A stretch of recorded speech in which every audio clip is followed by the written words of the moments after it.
July 10th. Acts chapter 27, verses 21 until 44.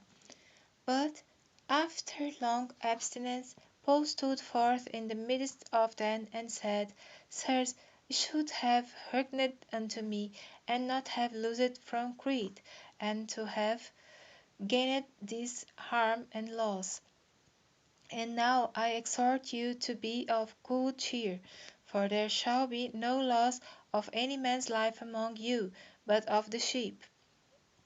For there stood by me this night the angel of God, I whose I am and whom I serve, saying, Fear not, Paul, thou must be brought before Caesar, and lo, God hath given thee all them that sail with thee.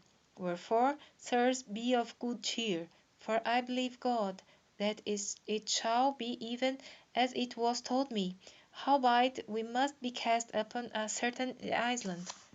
But when the 40th night was come, as we were driven up and down in Adria, about midnight the shipmen deemed that they drew near to some country, and sounded, and found it 20 fathoms.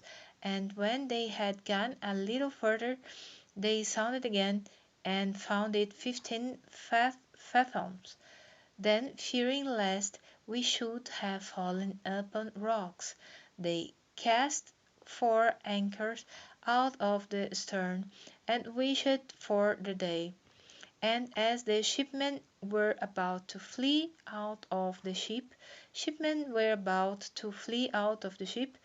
when they had let down the boat into the sea, under colour as though they would have cast anchors out of the first ship.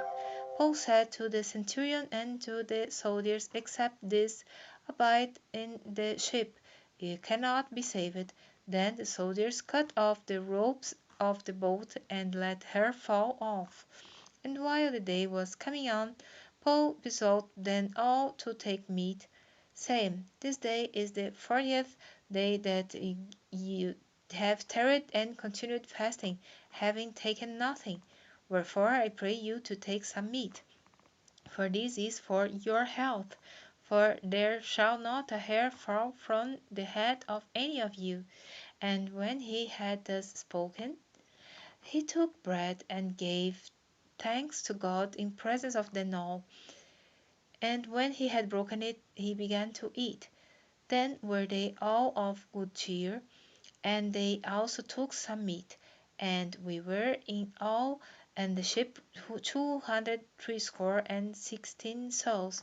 And when they had eaten enough, they lightened the ship and cast out the wealth into the sea. And when it was day, they knew not the land, but they discovered a certain creek with a shore, into the which they were minded, if it were possible, to thrust in the ship. And when they had taken up the anchors, they committed themselves unto the sea, and loosed the rudder bands, and hoisted up the mainsail to the wind, and made toward shore. And falling into a place where two seas met, they ran the ship aground, and the forepart stuck fast, and remained unmovable, but the hinder part was broken with the violence of the waves. And the soldiers' counsel was to kill the prisoners, lest any of them should swim out and escape. But the centurion, willing to save Paul, kept them from their purpose, and commanded that they which could swim should cast themselves first into the sea and get to land, and the rest some on boards and some on broken pieces of the ship. And so it came to pass that they escaped all safe to land.